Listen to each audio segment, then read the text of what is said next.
후보의 재직 32년 경찰 생활 중에 가장 기뻤던 일이 뭐라고 생각하십니까? 본인이 생각하기에는 후보자가 가장 기뻤던 일은 아마 문재인 대통령 당선이 아닌가 싶습니다.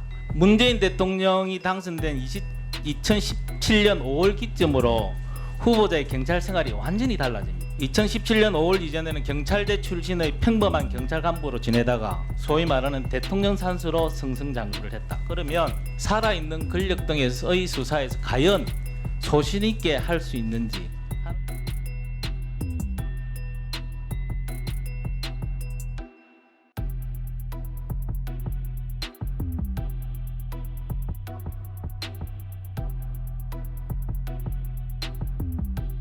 여섯 명의 채용 정감이 있죠. 그 중에서 우리 김창룡 부산청장께서 경찰청장 후보자로 내정된 가장 큰 이유가 뭡니까? 본인이 생각하시기에 인사 대상자가 인사권자의 인사에 대해서 말씀드리는 것이 적절하지 않다. 그런 모범 답안을 하시지 말고 솔직하게 한번 말씀해 보시죠. 경찰청장 후보자 선정은 제가 살아온 50몇 년의 세월과 경찰 생활 30 넘는 모든 것에 대한 평가라고 저는 생각하고 있습니다. 이때까지 전례를 보면 서울청장, 경찰청 차장이 사실은 자기 경찰청장 영순입니다. 그럼에도 불구하고 이례적으로 서울청장, 경찰청 차장을 제치고 지금 후보자께서 청문회를 받고 있습니다. 얼마나 혁혁한 공을 세웠기에 막판 뒤집기가 가능한지 참 궁금합니다. 청장님 생각은 어떻습니까? 혹시 세간에 떠도는 문재인 정부의 부산 라인과 연결이 된 것이 있습니까? 한번 대답을 한번 해보시죠. 인사와 관련해서 부탁을 하거나 한 적은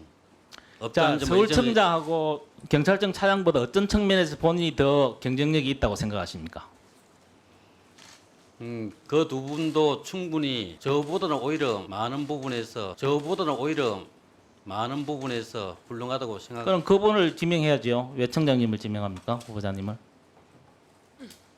청장을 선임하는 것은 인사권자의 인사 대상자가 인사권자의 인사에 대해서 말씀드리는 것이 적절하지 않다. 그런 모범 답안을 하시지 말고 후보의 재직 32년 경찰 생활 중에 가장 기뻤던 일이 뭐라고 생각하십니까? 수사권 기획 법안이 국회를 통과하는 그날이 가장 잊히지 않고 본인이 기쁜 생각하기에는 후보자가 가장 기뻤던 일은 아마 문재인 대통령 당선이 아닌가 싶습니다. 문재인 대통령이 당선된 2017년 5월 기점으로 후보자의 경찰 생활이 완전히 달라집니다. 2017년 5월 이전에는 경찰대 출신의 평범한 경찰 간부로 지내다가 2018년 2월에 이례적으로 현직 해외 주재관 재임 중에 치안감으로 승진을 했습니다. 승진을 시킬 때 경찰청에 물어봤다는 이야기도 있습니다. 해외 주재관으로 승진시켜도 별 문제가 없느냐, 그런 적이 있느냐 하는 이야기도 있었다는 이야기를 제가 듣고 있습니다. 그 이후에 약 10개월간의 경찰청 생활안전국장, 약 7개월간의 경남청장, 이후 치안정검 승진해서 약 11개월간 경찰청장 후보자로 내정됐습니다. 소위 말하는 대통령 산수로 승승장구를 했다. 그러면 살아있는 권력 등의 수사에서 과연 소신 있게 할 수 있는지 하는 의심의 눈초리가 많다는 거 알고 계시죠? 예. 자, 이러한 우려가 말끔히 해소될 수 있도록 국민들이 보시는 이 자리에서 앞으로 경찰청장이 되면 어떠한 권력이나 외압에도 굴하지 않고 오직 15만 경찰과 국민만 바라보며 치안행정을 하겠다는 각오 한 말씀 해주시기 바랍니다. 저는 30 넘게 죄송합니다. 경찰의 다양한 분야를 경험했고 또 4차례의 지휘관 생활을 통해서 경찰 각 분야 특히 계획 과제를 충실히 수행할 어떤 경험과 관련 업무를 익혔다고 저는 생각합니다. 또 특히 주재하는 시간을 통해서 해외 선진 사업 체계와 또 자치경찰제 부분에 대해서도 나름대로 고민하고 연구한 바가 있습니다.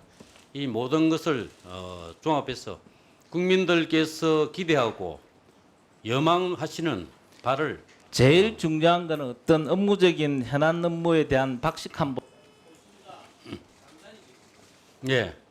또 국민 기대와 여망에 맞는 경찰 계획을 마무리하고 특히 우리 경찰 업무를 국민의 편익 관점에서 법과 원칙에 따라서 엄정하게 수행할 것이라고 저는 이 자리를 빌어서 말씀드리겠습니다. 예, 서범수 의원님 수고하셨습니다. 다음은 더불어민주당의 오영훈